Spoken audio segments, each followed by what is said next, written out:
তিন পার্টের কুচি দিয়ে কিভাবে আপনারা ডিজাইনের ফ্রক তৈরি করবেন তা দেখাবো আজকে একদম সহজ নিয়মে। হ্যালো এভরিওয়ান, আসসালামু আলাইকুম। আশা করি আপনারা সবাই ভালো আছেন। মাত্র 1.5 গজ কাপড় দিয়ে আমি 2 বছরের বাচ্চার জন্য এই ফ্রকটি তৈরি করেছি। আশা করছি পুরো ভিডিওটা যদি আপনারা দেখেন তাহলে খুব সহজেই বুঝতে পারবেন যে আমি কিভাবে কাটিং করেছি এবং সেলাই করেছি। কি সুন্দর ইউনিক ডিজাইনের একটি হাতা দিয়েছি আর 3 লেয়ারের কুচি দিয়ে আমি এই জামাটি তৈরি করেছি। আশা করছি পুরো ভিডিওটা যদি আপনারা দেখেন তাহলে খুব সহজেই বুঝতে পারবেন। তো এখানে প্রথমে আমি 1.5 গজ পরিমাণে কাপড় নিয়ে নিয়েছি আর এই কাপড়ের ভাঁজ খুলে নেব। তো এই যে দেখেন আমি এখানে মেজারমেন্ট করে নিছি, এখানে পুরোপুরি 1.5 গজ পরিমাণে কাপড় আছে। তো এখানে যে ডাবল ভাঁজে আছে এই ডাবল ভাঁজে রেখেই কিন্তু আমি আরেকটি ভাঁজ দিয়ে নেব। আর এইভাবে কাটিং করতে কিন্তু একদম সহজ হয়, ঝামেলা কম হয়। তার জন্য আপনাদেরকে বোঝানোর ক্ষেত্রেই কিন্তু আমি এইভাবে কাটিং করে নেব। প্রথমে বাড়তি সুতাগুলো কাটিং করে নিলাম, তারপর এইভাবে একটি ভাঁজ দিয়ে নিলাম। আমাদের বডির পার্ট হবে 8 ইঞ্চি, আমরা সেলাইয়ের জন্য আরও 1 ইঞ্চি বেশি নিয়ে নেব। এখানে 9 ইঞ্চিতে একটি দাগ দিয়ে দেব, তারপর স্কেলের সাহায্যে লম্বা করে দাগটি দিয়ে নেব। এই কাপড়টি কাটিং করে পরে আলাদা করে রেখে দেব, তারপরে আমরা বডির মাপ অনুযায়ী কাটিং করে নেব। আগে আমরা পার্টগুলো কাটিং করে নিচ্ছি। আপনারা অবশ্যই মনোযোগ দিয়ে দেখবেন কিভাবে আমি পার্টগুলো কাটিং করছি। এখানে আমাদের জামার ঝুল হবে 22 ইঞ্চি, আমরা বডির কাপড় নিয়েছি 8 ইঞ্চি আর বাকি থাকলো 14 ইঞ্চি। তাই এখানে আমরা 15 ইঞ্চি নিয়ে নেব। আর 15 ইঞ্চিকে 3 ভাগের 1 ভাগ করলে 5 ইঞ্চি। 3টা পার্ট আমাদের 5 ইঞ্চি করে হবে, কিন্তু সেলাইয়ের জন্য আরও 1 ইঞ্চি করে বেশি নিতে হবে। তো এখানে আমরা 6 ইঞ্চি নিয়ে নিয়েছি। এই কাপড়টি কিন্তু ডাবল ভাঁজে আছে, আমরা এখানে 6 ইঞ্চিতে একটি দাগ দিয়েছি। তারপর স্কেলের সাহায্যে এভাবে লম্বা করে দাগটি দিয়ে নেব। আপনারা অবশ্যই মেজারমেন্টটি ফলো করবেন, স্কিপ করবেন না, তাহলে কিন্তু অনেক কিছুই মিস করে যেতে পারেন। তো এই যে দেখেন ডাবল ভাঁজে কাপড়টি আছে, এটা কিন্তু আমাদের প্রথমে উপরের পার্টটা আমরা কাটিং করে নিলাম। এখানে 6 ইঞ্চি আছে। এখন আমরা নিচের যে দ্বিতীয় পার্টটা, সেই দ্বিতীয় পার্টটা আমরা ডাবল নেব, মানে 6 দুগুণ 12 ইঞ্চি। আপনারা অবশ্যই খেয়াল করে দেখবেন আমি কতটুকু করে নিচ্ছি। দ্বিতীয় যে পার্টটা আছে সেই পার্টটা আমরা নেব ডাবল, 6 দুগুণ 12 ইঞ্চি। তো এই 12 ইঞ্চিতে একটি দাগ দিয়ে নেব। তারপরে 3 নাম্বার যে পার্টটি আছে এই পার্টটি আমরা 3 পার্টে নেব। এখানে আমরা 3 6 18 ইঞ্চি নেব। আপনারা অবশ্যই দেখবেন আমি কিভাবে দাগ দিয়ে নিচ্ছি। এই যে দেখেন একটি দাগ দিলাম, আরেকটি দাগ দিয়েছি আর লাস্টে আরেকটি দাগ দিয়েছি। তো এখানে আমরা অবশ্যই কাটিং করার আগে 2টা পার্ট এই কাপড় থেকেই বের করে নেব। যেহেতু কাপড় কম, আমরা এই কাপড় থেকেই ফিতা এবং গলার পট্টি এবং হাতা বের করতে হবে। তার জন্য আমরা কিভাবে কাটিং করব তাই দেখবেন। প্রথমে যে আমি ডাবল পার্ট নিয়েছি, এই ডাবল পার্টটাকে কিন্তু আমি মাঝখান থেকে কাটিং করব না। প্রথমে 12 ইঞ্চি নিয়ে নিয়েছি, তারপর এই 12 ইঞ্চির এই সাইড থেকে আমি গলার পট্টি দেওয়ার জন্য একটু কাপড় কাটিং করে আলাদা করে নেব। কারণ এখানে 1.5 গজ পরিমাণে কাপড় আছে, আমরা ডিজাইনও করব এবং প্রত্যেকটা পার্ট বাই পার্টও আমরা বের করে নেব। এখানে দেখেন আমি গলায় পটি দেওয়ার জন্য কিন্তু এভাবে কাপড়টা কাটিং করে নিয়েছি। এখানে 6 ইঞ্চি পরিমাণে কাপড় কাটিং করে নিয়েছি। এখন এই যে 12 ইঞ্চি নিয়েছিলাম, এখন আমরা এখানে ডাবল ভাঁজ করে মানে 6 ইঞ্চি 6 ইঞ্চি করে 2টা পার্ট কাটিং করে আলাদা করে নেব। এভাবে মাঝখানে কাটিং করে আলাদা করে নিতে হবে। আশা করছি আপনারা বুঝতে পারছেন আমি কিভাবে বলেছি। আর যদি না বুঝতে পারেন অবশ্যই কমেন্ট করবেন, আমি কমেন্টের উত্তর দিব। এইখানে দেখেন আমাদের 2টা পার্ট বের হয়ে গিয়েছে আর গলার কাপড়ের জন্য আমরা কাপড় বের করে নিয়েছি। এখন এইখানে যে আমরা 3 পার্টের জন্য 3টা দাগ দিয়ে নিয়েছি, 318 ইঞ্চি নিয়েছি। এখান থেকেও কিন্তু আমরা এইভাবে দাগ দিয়ে কাপড়টা কাটিং করে আলাদা করে নেব। তারপর এই সাইড থেকে আমরা ফিতার জন্য কিছুটা কাপড় কাটিং করে নেব। এখানে আমরা 6 থেকে 7 ইঞ্চি পরিমাণে কাপড় নিয়ে নেব। এই দেখেন আমি কিন্তু আবার ভাঁজটি খুলে তারপর আপনাদেরকে বুঝিয়ে দিচ্ছি। এখানে আমি 6 থেকে 7 ইঞ্চি পরিমাণে কাপড় নিয়ে নেব। তারপরে এই কাপড়টাকে এভাবে ডাবল ভাঁজ দিলে, তারপর আরেকটি ভাঁজ দিলে কিন্তু আমাদের 2টা ফিতা বের হয়ে যাবে। তো এইভাবে ফিতার কাপড়টি আমরা আলাদা করে কাটিং করে নিলাম। এখন আমরা 3টা পার্ট কাটিং করে আলাদা করে নেব। এখানে যে 6 ইঞ্চিতে দাগ দিয়েছিলাম এই দাগগুলো লম্বা করে টেনে নেব।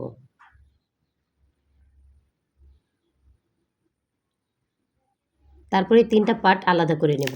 আর পার্ট বাই পার্ট আপনারা একসাথে ভাঁজ করে রেখে দেবেন যাতে একটার সাথে আরেকটা মিস্টেক না হয়। এই দেখেন আমি কিন্তু 3টা পার্ট আলাদা আলাদা করে ভাঁজ করে নিয়েছি।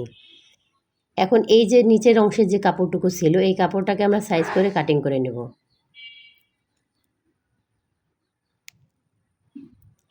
তারপরে এই কাপড়ে এই মাঝখান থেকে আমরা কাটিং করে নেব।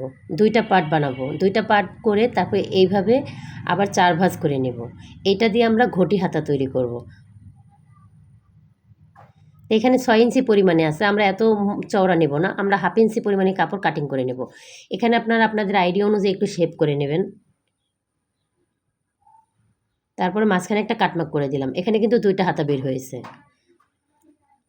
তা হাতা কিন্তু আমাদের কাটিং করা হয়ে গেছে। এখন আমরা বডির কাপড়টা কাটিং করে নেব।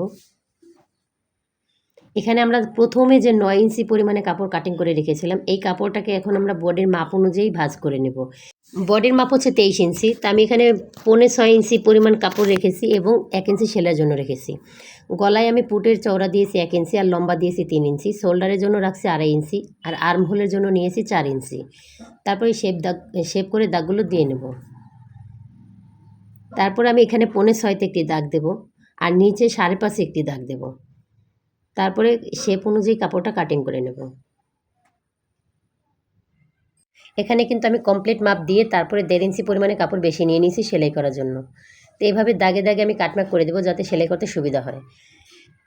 এখন এই যে গলার পট্টির কাপড় কাটিং করে রেখেছিলাম, এই কাপড়টাকে আমরা গলার পট্টিটা কাটিং করে নেব। গলার শেপ থেকে যে কাপড়টা বের হয়েছিল সেই কাপড়টা এভাবে বসিয়ে কিন্তু কাপড়টা কাটিং করে নেব।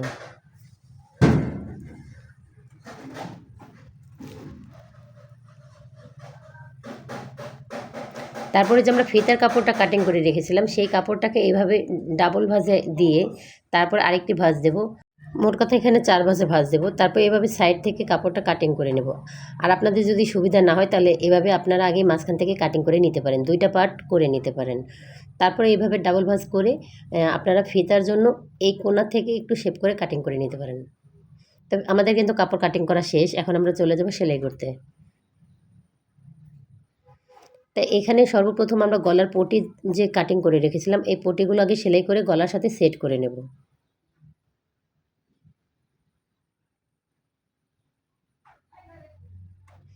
আশা করছি আপনারা পুরো ভিডিওটি যদি দেখেন তাহলে আপনারা খুব সহজে এই ডিজাইনের জামাটি তৈরি করতে পারবেন। আর আপনাদের কাছে রিকোয়েস্ট করব প্লিজ আপনারা স্কিপ করবেন না, স্কিপ করলে কিন্তু অনেক কিছুই মিস করে যাবেন। তখন কিন্তু আপনারা অনেক কিছুই বুঝতে পারবেন না, আপনাদের জামাটি অনেক সুন্দর হবে না এবং অনেক কিছুতে আপনাদের ভুল হবে। সেজন্য রিকোয়েস্ট করব আপনারা অবশ্যই পুরো ভিডিওটা দেখবেন। আর যদি বুঝতে কোথাও সমস্যা হয় তাহলে অবশ্যই কমেন্ট করবেন, আমি কমেন্টে আপনাদেরকে বলে দেবো যে কোথায় কী সমস্যা হচ্ছে। আর আপনারা কয় বছরের বাচ্চার জন্য কতটুকু কাপড় লাগবে সেটা যদি বুঝতে না পারেন অবশ্যই কমেন্টে বলতে পারেন, আমি কমেন্টে জানিয়ে দেবো। এখানে দেখেন আমি কিন্তু গলার পটিটা সেলাই করে নিয়েছি বডির কাপড়ের সাথে, তারপরে এভাবে শোল্ডারটা জয়েন করে নিচ্ছি।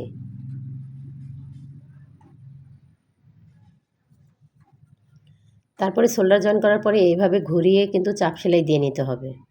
আপনারা অবশ্যই শেপের জায়গাটা আস্তে আস্তে একটু ঘুরিয়ে ঘুরিয়ে সেলাই করবেন। যত সুন্দর করে সেলাই করবেন ততই কিন্তু ফিনিশিংটা আরও ভালো আসবে। আর কাজ কিন্তু আমি সবসময় বলে থাকি যে কাজ হচ্ছে নিজের কাছে। আপনি যতই কাজটাকে নিজের মনে করবেন ততই কিন্তু কাজটা নিখুঁত হবে। তো এই যে দেখেন আমি কিন্তু গলার পট্টিটা বসিয়ে নিয়েছি। এখন আমরা ফিতাটা সেলাই করে নেব এবং হাতাটা কমপ্লিট করে নেব। আমরা টোটাল বডির কাপড়টা আগে কমপ্লিট করে তারপরে নিচের কুচিগুলো দিয়ে নেব। আশা করছি আপনারা বুঝতে পেরেছেন। আমি কিন্তু একদম সহজ নিয়মে আপনাদেরকে বোঝানোর চেষ্টা করছি। এই ফিতাগুলো আমি সেলাই করার পরে কোনো কিছুর সাহায্যে কিন্তু আপনারা উল্টিয়ে নিতে পারেন। আমি কিন্তু কলমের সাহায্যে উল্টিয়ে নিই। তো 2টা ফিতা কিন্তু এভাবে কলমের সাহায্যে আমি উল্টিয়ে নেব। আর মেশিনের সাথে কিন্তু যদি একটু ঘষা দেন তাহলে কিন্তু একদম আয়রনের মতো প্লেন হয়ে পড়ে থাকবে। মেশিনের সাথে একটু ঘষা দিয়ে নেবেন মেশিনের টেবিলের সাথে, তাহলে কিন্তু একদম প্লেন হয়ে যাবে।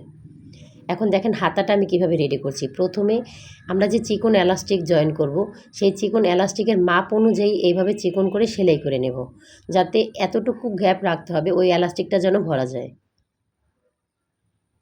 আমি যে চিকন এলাস্টিকটা নেব হাতার জন্য সেই এলাস্টিকের মাপ অনুযায়ী কিন্তু আমি গ্যাপটা রেখে তারপর সেলাই করেছি। তো এইখানে আমি 7 থেকে 8 ইঞ্চি পরিমাণে এলাস্টিক নিয়েছি, নিয়ে কিন্তু একটি কালো ক্লিপের সাহায্যে এইভাবে এলাস্টিকটা ভরে নিয়েছি। অবশ্যই এই 2 মাথাতে টাক দিয়ে আটকিয়ে নিতে হবে, তা না হলে কিন্তু যে কোনো এক সাইড থেকে ছুটে যেতে পারে। তারপরে এলাস্টিকটা টেনে সব জায়গায় কুচিগুলো এক সমান করে রেখে মাঝখানে এভাবে সেলাই দিয়ে নিতে হবে। তো একইভাবে কিন্তু আমরা 2টা হাতা রেডি করে নেব। প্রথমে এলাস্টিক জয়েন করে নিয়েছি, তারপরে কুচিগুলো দিয়ে নিয়েছি। এইভাবে আমরা 2টা হাতাই রেডি করে নিয়েছি। এখন আমরা বডির যে কাপড়টা রেখেছিলাম সেই বডির কাপড়টা মাপ অনুযায়ী আমরা সাইড জয়েন করে নেব। ফিতাটা জয়েন যখন করবেন তখন অবশ্যই 1/2 ইঞ্চি উপরে রেখে তারপরে জয়েন করতে হবে, তা না হলে কিন্তু আপনি বডির কাপড় যখন কুচির কাপড়ের সাথে জয়েন করতে যাবেন তখন কিন্তু ফিতাটা আটকে যাবে। 1/2 ইঞ্চি উপরে রেখে তারপরে সেলাই করতে হবে। তো এই যে দেখেন এখন আমি হাতাটা জয়েন করে নেব। হাতার এখানে 3.5 ইঞ্চি রেখে তারপর এইভাবে হাতার মাপটা নিয়ে তারপর আমরা সেলাই করে নেব। এইভাবে মাপ নিলে কিন্তু ছোট বড় হয় না। খোলাখুলির প্রয়োজন হয় না। এইভাবে মাপ নিলে একুরেটভাবে আপনি কিন্তু একটি ড্রেস তৈরি করতে পারবেন। খোলাখুলি করতে হবে না, সময় বাঁচবে, আপনার ড্রেসটা ফিনিশিংও সুন্দর হবে। তো এই যে দেখেন আমি 2টা হাতাই সেলাই করে নিয়েছি। এখন আমি বডি কাপড়ের সাথে হাতাগুলো জয়েন করে নেব।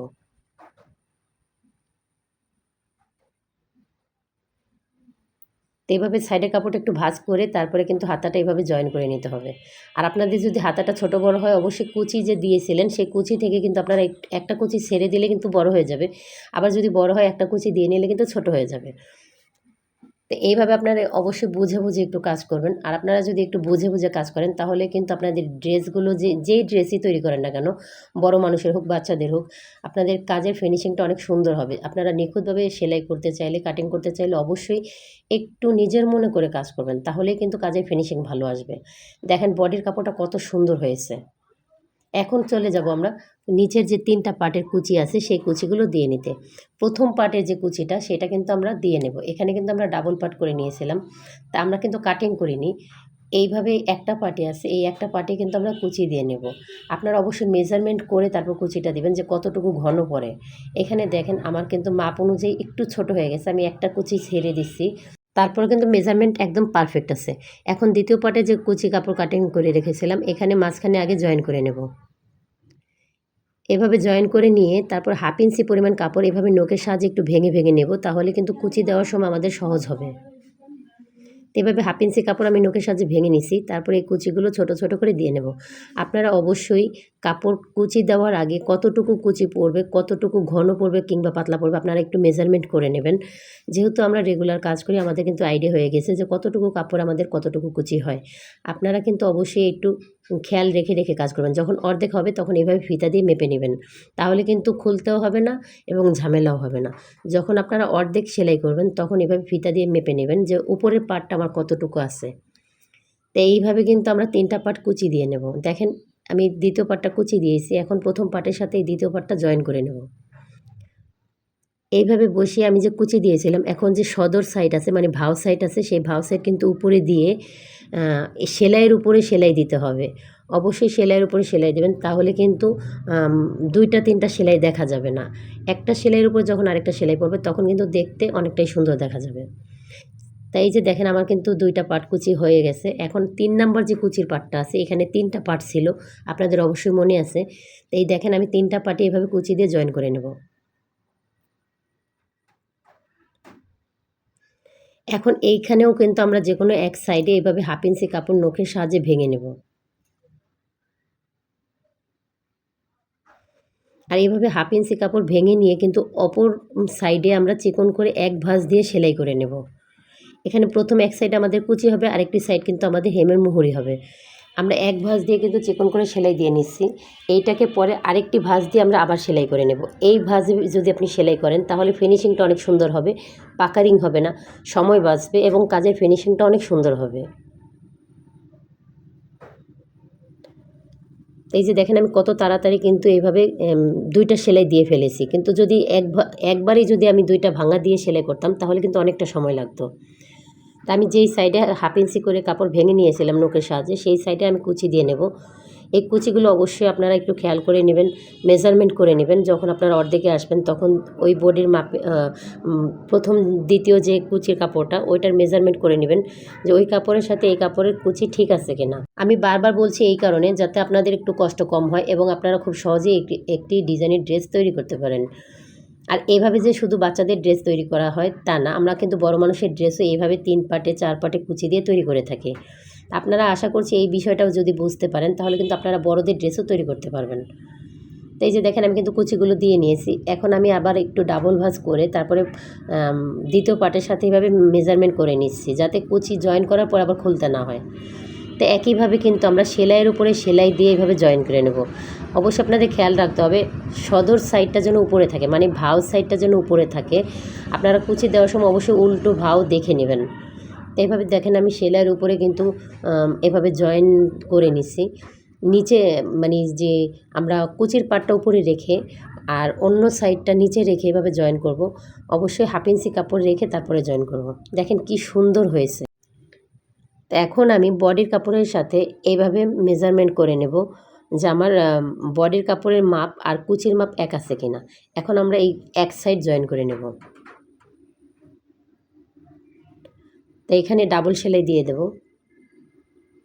তারপরে বডির কাপড়টা আমি জয়েন করে নেব কুচির পাটের সাথে। এখানে মাঝখানে আমরা একটি কাটমার্ক করে নিয়েছি। এই কাটমার্ক অনুযায়ী বডির যে সাইড জয়েনের সেলাই আছে সেই সেলাই এবং কুচির কাপড়ে যে কাটমার্ক, দুইটা কাটমার্ক একসাথে মিলিয়ে নিতে হবে।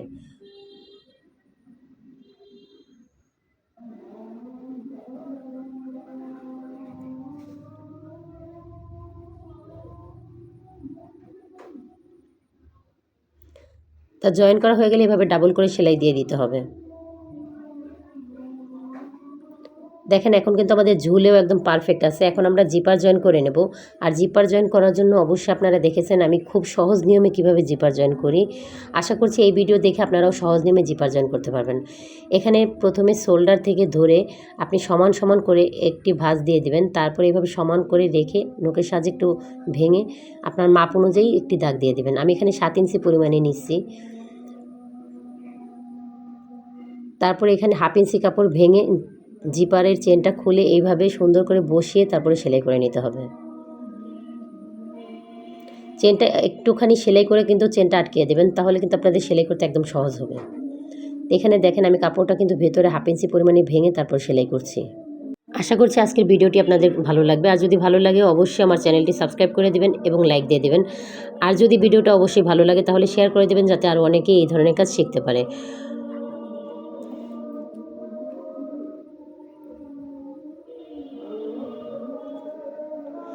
তারপরে 1 ফিট অনুযায়ী আমি আবার কিন্তু ঘুরিয়ে আরেকটি সেলাই দিয়ে নিয়েছি। আমাদের জামা কিন্তু কমপ্লিট হয়ে গেছে। আশা করছি সবাই ভালো থাকবেন। খোদা হাফেজ।